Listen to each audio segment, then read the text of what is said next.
strangest thing happened to me today. As I was entering class, I noticed something in my backpack.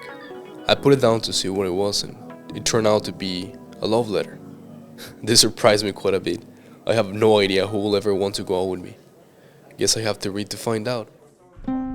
Looking at you is like hearing a bird sing with a fearful thrill of things unknown. Please accept my calling, even though I don't have your phone. This proposal may be unexpected, but there's more than what you see at first glance.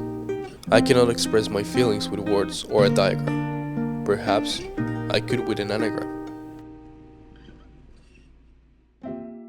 In books and movies, relationships always seem to work out perfectly fine. Even when there are problems, they always solve them and get to live happily ever after. I wonder if they really mean it. Because from my perspective, love lasts around 4 years or however long it takes them to have their first child. Is it worth it to risk yourself in a relationship when it is so prone to fail? And even in the best of cases, you are left stuck in a meaningless routine? The most awkward thing happened to me today. I was still thinking about the letter even when my father was on a speaking phone. And thinking of the devil, and there she was. Anna ran into me and I was not prepared at all. We exchanged awkward stares and nervous laughter. I wanted to keep talking, but I didn't know what to say. I felt she felt that way too. Despite how awkward it was, meeting her made me happy. It didn't make my day, but it did make my hour. The most enlightening thing happened to me today. They made us analyze poems in pairs at class. I went to Anna, of course. Her face changed completely when she read the name of the person who wrote the poem, Robert Frost. She almost yelled. She did a little bit of info dumping on me. That kind of fanatism you can't help but admire, even when you have no idea what they are talking about.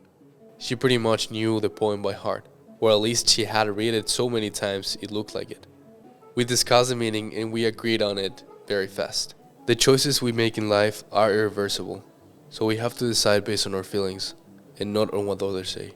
When we got our assignments back, we got perfect marks. And it looks like Anna saw it coming because she bought chocolates to celebrate.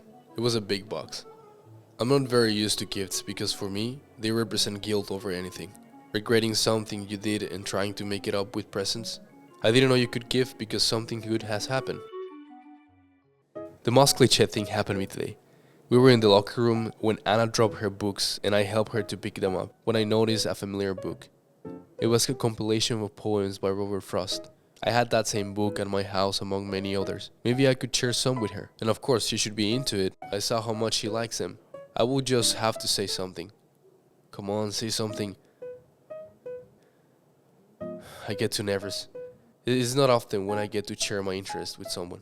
I could tell her about Gabriel Garcia Marquez or many other Latin American poets. If only I had the guts. Desperate, I called the only person I could trust. But I also knew it was the worst person to treat this topic with. My dad. The call was surprisingly brief. I was expecting either me or him to explode, but both were oddly calm. I explained the situation to him, and he seemed understanding at first, and maybe he had advice I could follow. But then he started talking trash about mom, and I hung up without thinking twice. I gave myself a minute to think, and I still stand my opinion today. Whatever happened between my dad and my mom were totally different circumstances. So I let myself go free, not doubting if I should ever come back, but sure about my decision. If it doesn't work out, if I end up just like them, I won't care, because I've taken my road, and that has made all the difference.